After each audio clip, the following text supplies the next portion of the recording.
समर्थन मूल्य पर धान बेचने के लिए सिकमी पंजीयन करने वाले किसान भड़क गए और सर्किट हाउस चौक पर विरोध प्रदर्शन करते हुए हाईवे जाम कर दिया। उपेंद्र शुक्ला के नेतृत्व में आंदोलन कर रहे किसानों ने विरोध प्रदर्शन के दौरान तख्ती लहराई और कहा कि किसानों के साथ हो रहे अन्याय के चलते वो आत्महत्या करने को विवश हैं और इस पूरे मामले के जिम्मेदार प्रदेश के मुख्यमंत्री और सतना के डीएसओ सम्यक जैन होंगे। उल्लेखनीय है कि सतना जिले में 4,400 किसानों ने सिकमी का पंजीयन कराया था, जिनके रिकॉर्ड का सत्यापन करने के निर्देश उपार्जन नीति के तहत दिए गए थे। सत्यापन के दौरान ये पाया गया कि किसानों के रजिस्ट्रेशन में वांछित रिकॉर्ड अपलोड नहीं किए गए हैं, जिसके चलते स्लॉट बुक करने के बावजूद उनका पंजीयन निरस्त कर दिया गया। लगातार कलेक्ट्रेट के चक्कर लगाते जब किसान परेशान हो गए तो उन्होंने आंदोलन का रास्ता अपना लिया। किसानों की मांग है कि सिकमी पंजीयन करने वाले जिन किसानों के रिकॉर्ड सही हैं, तत्काल सुधार कर धान बेचने के लिए मौका दिया जाए। सतना जिले में अब तक 600 किसान हैं जिनका सिकमी पंजीयन सत्यापित किया जाना शेष है, लेकिन राज्य स्तर पर मार्गदर्शन नहीं मिलने के चलते जिले के अधिकारी उनका सत्यापन कर पाने में खुद को असहाय महसूस कर रहे हैं। किसानों के आरोप के बाद डीएसओ सम्यक जैन ने बताया कि यह समस्या सेवा सहकारी समिति के द्वारा पंजीयन किए जाने के दौरान निर्मित हुई। समिति प्रबंधक और ऑपरेटर ने किसानों के सही रिकॉर्ड पोर्टल में अपलोड नहीं किए, जिसके चलते सत्यापन में दिक्कतें हो रही हैं। हम लोग एक महीने से कलेक्ट्रेट में हमारे पूरे शहर के किसान 1500 किसान परेशान थे। जो सिकमी बटांग का रजिस्ट्रेशन था उसके लिए स्लॉट आवंटन नहीं हो रहा है, जिससे किसान अपनी धान बेच नहीं पा रहा और बेचारा परेशान है। और परसों लास्ट डेट है रजिस्ट्रेशन कराने आवंटन की।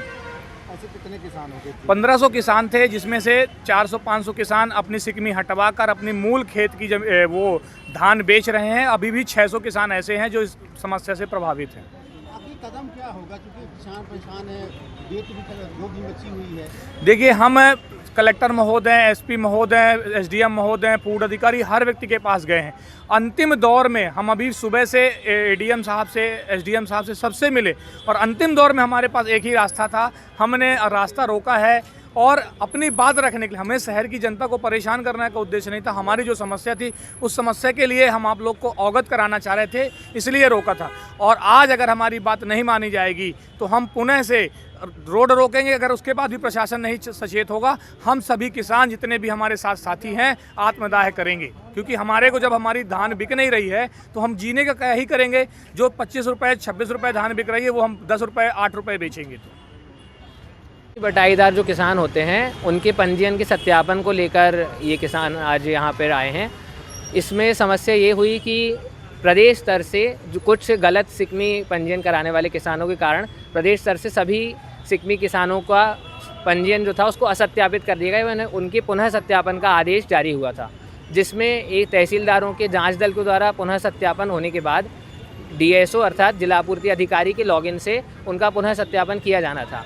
एवं इस प्रक्रिया में उनके जो डॉक्यूमेंट अपलोड थे उनके आधार पर यह सत्यापन होना था, जिसमें लगभग सतना जिले में 4300-4400 किसान थे जिनके डॉक्यूमेंट सही अपलोड थे। ऐसे सभी किसानों का सत्यापन हो गया है, लेकिन अभी भी लगभग 600 किसान इस प्रकार से शेष हैं जिनके डॉक्यूमेंट किसी कारणवश पंजीयन केंद्र की या ऑपरेटर की गलती के कारण गलत अपलोड हो गए थे और उनके डॉक्यूमेंट सही अपलोड ना होने के कारण इन सभी किसानों का सत्यापन अभी शेष है, जिस कारण किसान अपना स्लॉट बुक नहीं कर पा रहे हैं।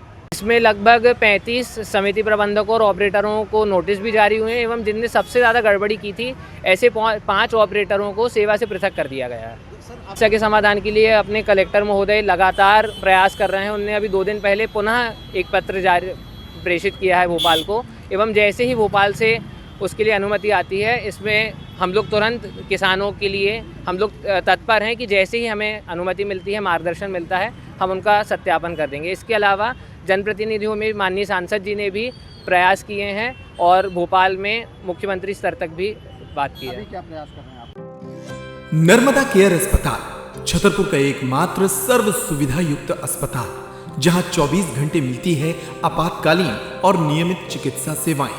कुशल और अनुभवी डॉक्टरों की सबसे बड़ी टीम जो करती है आपकी कंप्लीट केयर। क्रिटिकल केयर के लिए सबसे आधुनिक आईसीयू वार्ड, जिसमें उपलब्ध है ventilator, ECG, TMT, echo, ultrasonography, CT scan, X-ray, phototherapy, dialysis और पैथोलॉजी की संपूर्ण सुविधा। मानवीय चिकित्सा मूल्यों पर आधारित सभी प्रकार के ऑपरेशन का लाभ पाएं। हृदय रोग, ब्रेन स्ट्रोक, पीलिया, मधुमेह, किडनी रोग, अस्थमा, डेंगू, मलेरिया के प्रभावी इलाज की सुविधा, पित्त की थैली यानी गाल ब्लैडर का ऑपरेशन, साथ ही endocrine surgery, gastrointestinal surgery सहित पेट और हड्डी से संबंधित सभी ऑपरेशन के लिए सबसे आधुनिक ओटी की सुविधा। हमारे महिला और प्रसूति विभाग में रखा जाता है जच्चा बच्चा का पूरा ध्यान। नर्मदा केयर अस्पताल में अब पाइए radiology, cosmetology, child care, dental care और मेडिसिन विभाग की आधुनिक इलाज सुविधाएं, हेल्थ इंश्योरेंस यानी कैशलेस इलाज की सुविधा। तो अपने मरीज की कंप्लीट केयर के लिए अब झांसी ग्वालियर क्यों भागना, जब सीमित शुल्क में नर्मदा केयर अस्पताल दे रहा है यह मौका आपके अपने छतरपुर में। हमारा पता है नर्मदा केयर अस्पताल LIC के सामने, जवाहर रोड, छतरपुर। हमें फोन करें 9039025934।